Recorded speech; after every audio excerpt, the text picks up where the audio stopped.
Ya, pemirsa, jelang berlaga kontra Bahrain 10 Oktober mendatang, Timnas Indonesia mendapat suntikan amunisi baru, yaitu Miss Hilgers dan Eliano Reinders. Ini jadi kepingan yang melengkapi skuad Sinteyong. Saking istimewanya, Eliano Reinders diberi nomor punggung 7 yang selama ini dikenakan oleh Marcelino Ferdinand. Akankah amunisi baru plus tren positif pasukan STY dapat dilanjutkan saat Timnas menantang Bahrain? Apakah kali ini Cakar Garuda akan membuahkan 3 poin untuk Timnas yang notabene disusun dengan menggeber pemain naturalisasi ini? Kita akan diskusi bersama narasumber yang sudah kami hadirkan di studio. Ini adalah para analis dan pengamat sepak bola terkemuka tanah air. Bersama saya Anton Sanjoyo dan Binder Singh. Bung Joy, apa kabar? Baik, Doni. Terima kasih, Bung Binder. Terima kasih. Siap. Kalau Anda berdua yang hadir, saya nganggur. Aman ini dunia persilatan ini. Pokoknya kita berharap Indonesia bisa cakar, ya Garuda bisa cakar Bahrain. Tapi komentar Anda, kita berlaga di kandang Bahrain seperti apa ini? Justru berlaga di kandang Bahrain, peluang Indonesia agak besar ya menurut saya. Karena 10 pertandingan terakhir Bahrain, di kandang mereka justru jelek. Mereka hanya menang 2 kali, draw 3 kali. Gitu loh. Jadi, menang 2 kali, tidak pernah draw, kalah 3 kali. Jadi di kandang mereka buruk sekali. Bahkan terakhir mereka kan digasak Jepang. Berapa kosong ya, Binder? 5-0. 5-0 ya, 5-0. Jadi kalau harapannya pencinta sepak bola nasional, pasti jangan sampai mereka bangkit sebagai singa yang terluka, karena itu juga berbahaya gitu loh. Dan kalau Indonesia bisa menghadang Arab Saudi di kandang, masa nggak bisa ngalahin Bahrain kan? Kira-kira logikanya gitu. Apalagi dengan tambahan 2 pemain yang dibesarkan oleh KNVB, oleh Federasi Belanda, harusnya sih peluang menang agak besar. Karena kan kita lihat memang terlepas dari semua kontroversinya tentang pemain naturalisasi, mutu mereka kan memang terlihat berbeda. Berbeda dalam arti dalam cara mereka pegang bola, cara mereka melepas bola, determinasi, feeling, dan macam-macam memang berbeda kalau dibandingkan dengan pemain yang di-breeding di kompetisi domestik. Itu tidak bisa dipungkiri. Persoalannya kan kemudian seberapa banyak dan macam-macam. Bedanya maksudnya ini Garudanya Garuda bule gitu ya? Lebih herder gitu ya? Karena kan memang yang membina adalah Federasi Belanda. Yang terkenal juga, kalau kita lihat tim seperti Ajax Amsterdam, itu kan mungkin mereka nggak jago-jago amat lah di Eropa ya kan, tapi mereka menghasilkan begitu banyak pemain kelas dunia, ya kan, PSV Eindhoven, begitu banyak menghasilkan, you name it lah, semua Alkmaar, semuanya, Heerenveen, semua hampir menghasilkan pemain-pemain kelas dunia.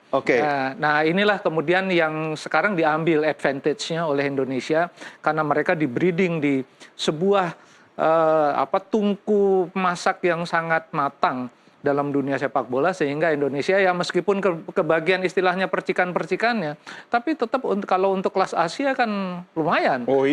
Bisa menghadang Arab Saudi, bisa menghadang Australia ya kan. Jadi harusnya sih kalau ditanya lagi lawan Bahrain di kandang Bahrain dengan rekor Bahrain yang tidak terlalu bagus, harusnya sih 3 poin ya.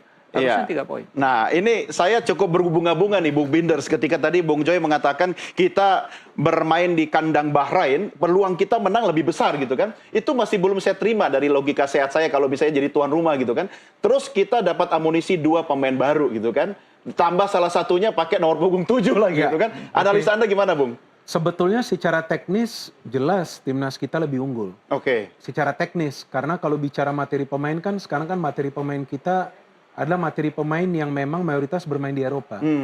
Jadi tentu pada saat berhadapan dengan materi pemain Asia, ya biasanya memang akan lebih unggul materi pemain yang... Kalau Bahrain gaya apa dia pakai?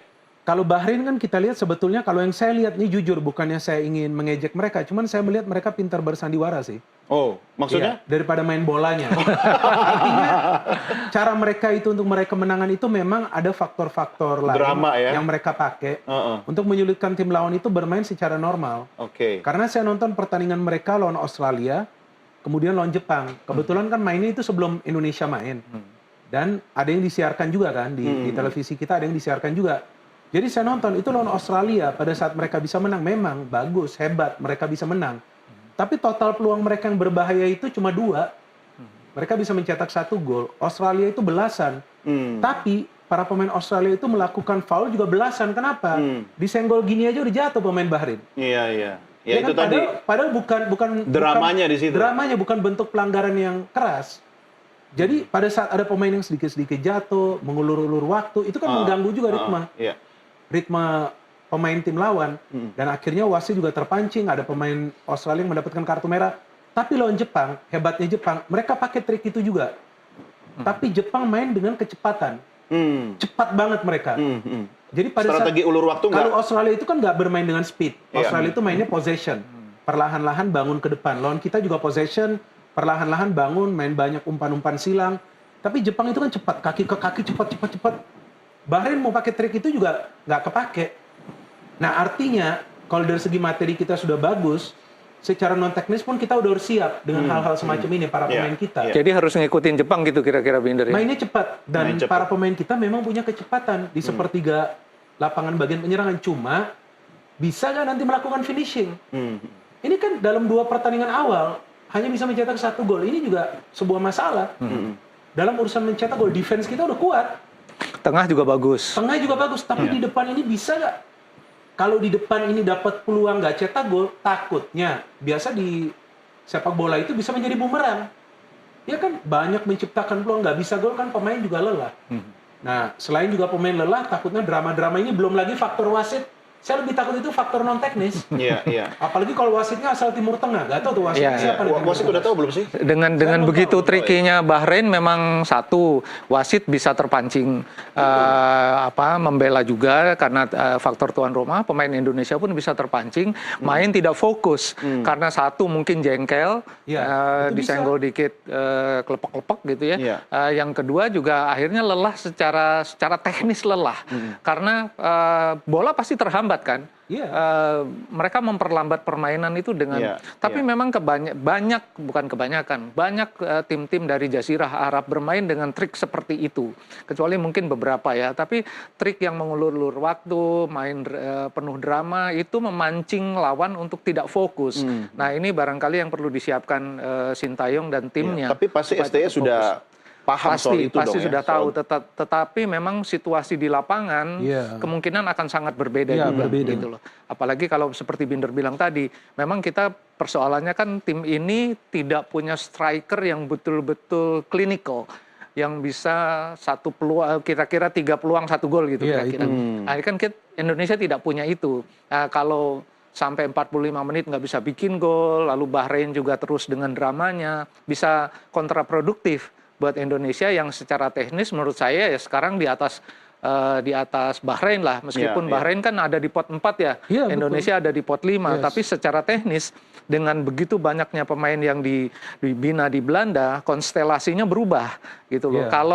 Kalau konstelasinya dulu sudah terjadi mungkin kira-kira setahun yang lalu, Indonesia nggak di pot 5, Indonesia mungkin di pot 3 gitu. Jadi ini memang ada di grup ini memang terjadi perubahan yang cukup mendasar. Dan juga sebelum Indonesia. Ini pertandingan, beberapa hari yang lalu juga mereka mulai mengungkit kekalahan yang 12 tahun lalu. Oh, yang berapa nol gitu? Yang 10-0 itu. 10-0, Padahal itu udah 12 tahun yang lalu. Udah nggak signifikan lah. Iya, udah nggak signifikan. Tapi kan ada cara-cara dari mereka juga memakai non-teknis ini. Kenapa mengungkit? Karena sudah takut sekarang. Melawan Indonesia yang sekarang. Pelatih asal Jepang saja sampai mengatakan bahwa yang akan lolos dari grup C ini adalah Jepang bersama Indonesia baru beberapa hari Tapi lalu. Ini bukan statement overconfident kan? Seharusnya bukan. Ini dari pelatih Jepang. Dan benar. Seharusnya para pemain tidak terlena. Ya kan justru menjadi cambukan motivasi yang lebih baik lagi bagi mereka untuk nanti perform. Baik.